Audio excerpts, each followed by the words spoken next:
Imagine this. The year is 2013. You're playing League of Legends with your friends as you do most days. You're playing late into the night, and as you were finishing your last match around midnight, another friend sends you a link. He says, "I know you like scary stuff. Hopefully you like this too." You tell your other friends you're getting off for the night, but before you get ready for bed, you decide to follow the link. It takes you to a YouTube video about the top 22 gaming creepypastas by Tats Top Videos. You start the video not sure what you're going to find, and a whole new part of the internet opens up for you. A more creepy side. You kind of knew who Slender Man was, and you'd seen the pictures of the creepy Jeff the Killer face, but you'd never heard of the term creepypasta before. You explore a little deeper, finding the wiki, and soon you're listening to narrators tell you all the creepy tales the internet has to offer. This story is my story. This is how I discovered creepypastas. Maybe some of your stories are similar, but how we got there wasn't really important. The internet was already obsessed with these things, and we were starting to figure out why. That one video had set up my love for creepypastas. I would soon be staying up late every night, listening to narrators read me all the creepypastas I'd missed out on over the years. There were a lot of stories I'd missed out on by then, as the creepypasta subculture on the internet had been going on since as early as 2009. If you don't know what a creepypasta is, that's fine. I'll give a quick explanation. A creepypasta is an online horror story that is shared around the internet.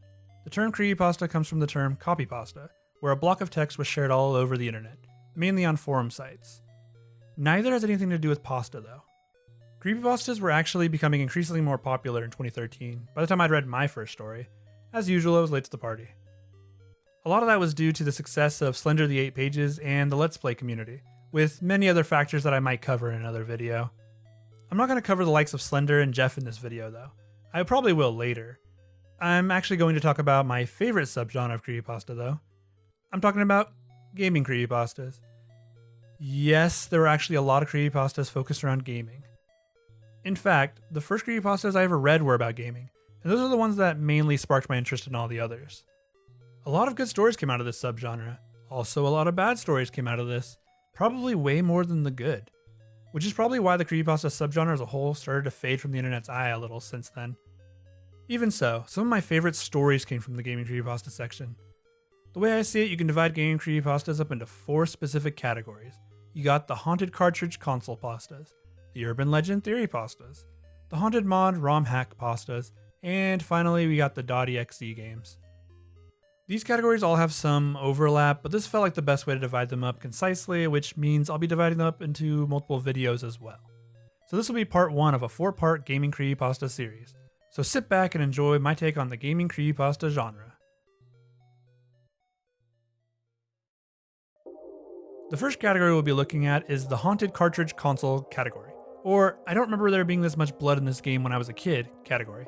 This category consists of people receiving haunted games or consoles and telling the terrible or creepy things that ensue when they start them up. I should probably give a rundown of how these stories start, as a definitive formula did emerge from this category. The creepypasta starts with the author receiving a game that they've been feeling nostalgic for. Next, it is important to note how the author gets their desired game. And there are 3 main ways this usually happens. The first method. The author is wandering around yard sales looking for copies of a specific game. And what do you know? They happen to find someone who is selling that exact game. Sometimes the author isn't looking for that exact game, but is looking for something similar or on the same console. The author then takes the game home, usually after purchasing the game for cheap or having it given to them for free. The more common theme is the author receiving the game for free though. This always strikes the author as odd, since usually people like to sell their things at a yard sale. Second method. The author is browsing the internet for sales on games that they are nostalgic for, and finds an ad or is messaged by a cryptic seller. Sometimes the author buys through eBay and other reselling websites, but this is less common. They usually get the game for super cheap or free. The price varies when bought online, but it's always way less than the game is actually worth. And the third method. The author is given the game by a friend, coworker, relative, or someone they just randomly see on the street. This is obviously for free, and depending on who gave them the game, kind of decides how the story will play out. The third method. The author is given the game by a friend, coworker, relative, or someone they just randomly see on the street. This is obviously for free, and depending on who gave them the game, kind of decides how the story will play out. Usually when it's a relative, it's more or less inherited when the family member passes away, which is how the game gets haunted.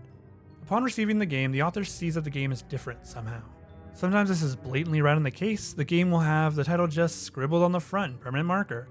Sometimes the characters on the front of the game will look creepy somehow, which should send red flags to the authors of these stories, but they always shrug it off and start the game anyways. Once started, the author notes, that the gameplay plays differently or has different content now. The content usually has new dark enemies, NPC dialogue, or lack of NPCs or dialogue. By that I mean NPCs are straight up missing from the game, or when they are around they don't say anything at all. I should also mention that usually the game will have darker themes or straight up character deaths. The game will be bloody and everyone seems to hate the main character now, or treat them like they're the villain. This becomes a very common trope in almost all categories of gaming creepypastas.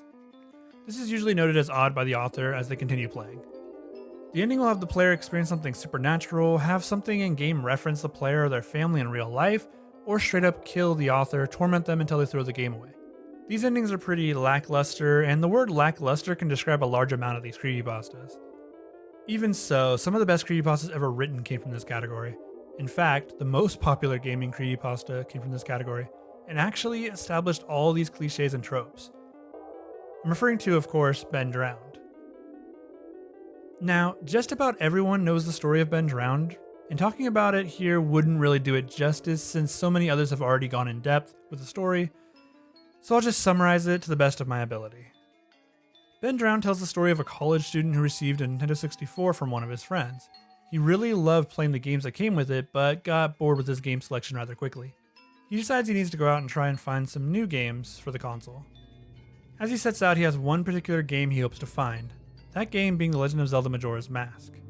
He scours a few local neighborhoods, going from yard sale to yard sale before happening upon one with an old man in the front yard. The man had a table of inkblot paintings for sale, so the author didn't think he would find what he was looking for here. He asked the old man if he had any video games, and he said he might have some in an old box. As the author waits for the old man to return, he starts to flip through some of the inkblot paintings, and notices that one looks a lot like Majora's Mask, which wouldn't be possible.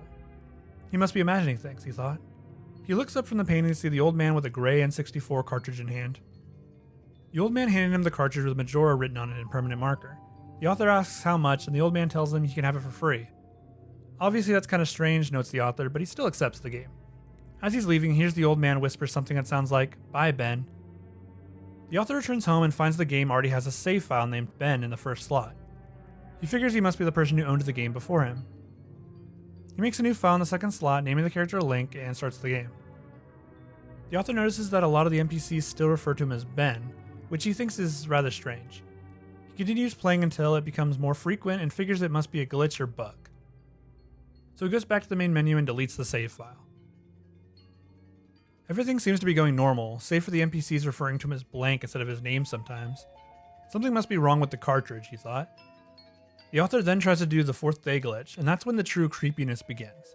But first the game kills him. In-game, of course. The game starts to give him cryptic messages such as, "You've met with a terrible fate, haven't you?" This one is pretty much everywhere on the internet.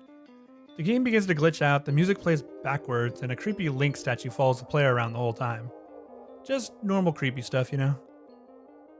The creepypasta was well written, but the story wasn't alone in making it the best creepypasta in the gaming subgenre. It also had video footage to go along with every post the author made. Everything he mentioned in the game had some footage to prove it or show it in more detail.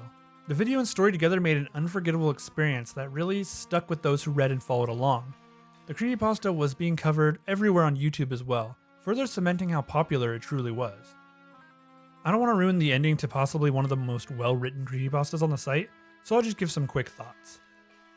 Ben Drowned led the way for what a lot of gaming creepypastas would try to emulate.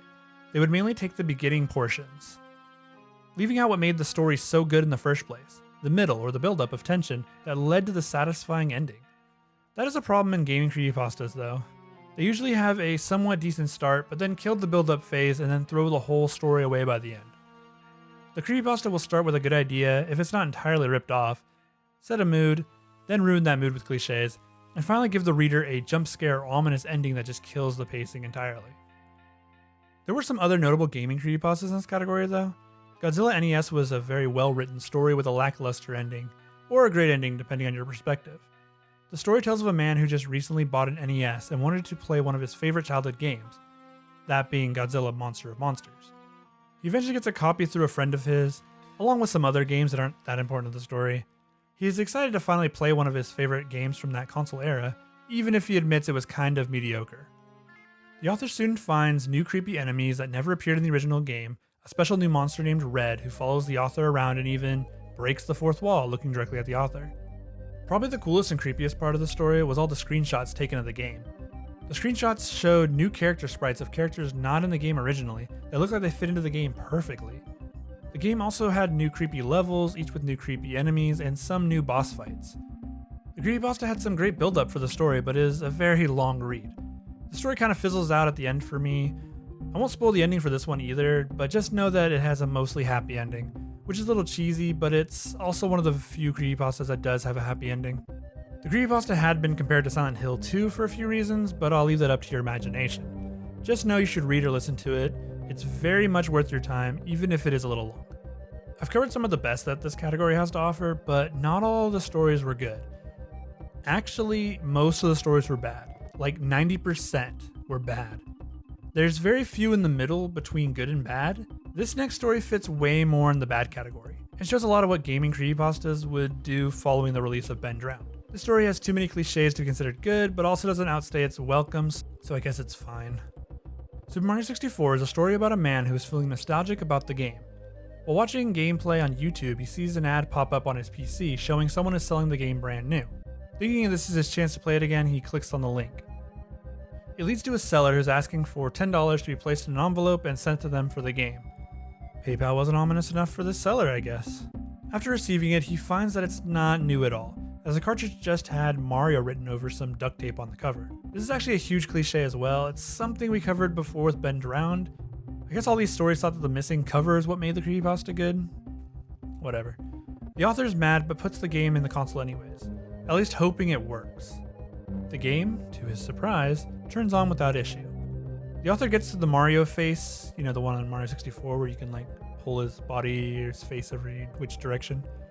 After messing with Mario's face for a second, he hears static coming from his TV and shuts off the console.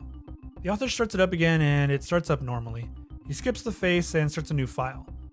Upon starting the game, he starts in Peach's castle and not in the courtyard. Following this would be a barrage of creepypasta cliches. The game is different and creepy now. Check. The audio is different, distorted, or missing. Check again.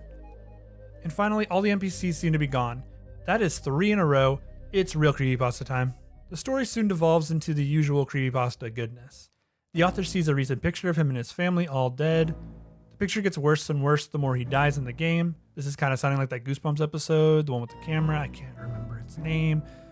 Also, there's a line of toads in white robes that just show up. Oh, also Luigi hangs himself during the first level, very normal stuff for a Mario game. This story is pretty much the epitome of what this category would bring. It was always slightly edgy and scary for the sake of being scary. A lot of references to realistic blood and other assets that would not have been available in the games that they're playing. The ending where the reader changes the game files and finds another person's family as the photo instead of his was kind of cool, implying that other people have played this game and suffered the same fate. Meaning that this is some crazy haunted game scheme that preys on only Super Mario 64 fans. Not sure why they chose this game, but I guess it works. I give props for that bit, but the cliches are so abundant that it's really hard to recommend this story to anyone, unless you're just feeling nostalgic for some gaming creepypasta goodness. A lot of gaming creepypastas in this category followed a lot of the same story beats as this one did. A lot just changing the game, the amount of gore that was involved varied, but it was almost always present. It was enough to kind of kill these types of creepypastas right out of the gate, which honestly might be for the best. Most gaming creepypastas going forward would drop this trend, as a lot of authors found it hard to innovate on this category. There were some, but when you have Ben Drowned and NES Godzilla to live up to, that kind of makes it hard from the start. Even with all that said, I still like the story. Yeah, it's cringy and relies heavily on shock factor and a heavy amount of cliches, but I still find it charming in a way. These stories were part of a bygone era of the internet, when everyone was scared of the silliest things, because the internet was still new to so many. You would share some stories with your friends and you'd all laugh and scare each other. It was a different time, truly. I think that's the reason I like creepypastas so much. They remind me of what the internet used to be like and how different it is today. Everyone would just share their favorite creepy internet urban legends and we'd all eat it up, sharing it around like a modern meme. There's a lot of creepypastas similar to this one, but I'll leave those alone for now. Who knows, I may find time to cover them in a future video. Hello, you made it to the end of the video. Thanks for watching. I worked for a while on this one, and I'm not really sure how I wanted to cover all these, but I figured it would be best to just kind of divide them up. If you have any creepypastas you think I should check out, please let me know in the comments down below. I love finding new stories to read, cringy or not. Please consider subscribing if you like the content, and I'll see you all in the next video.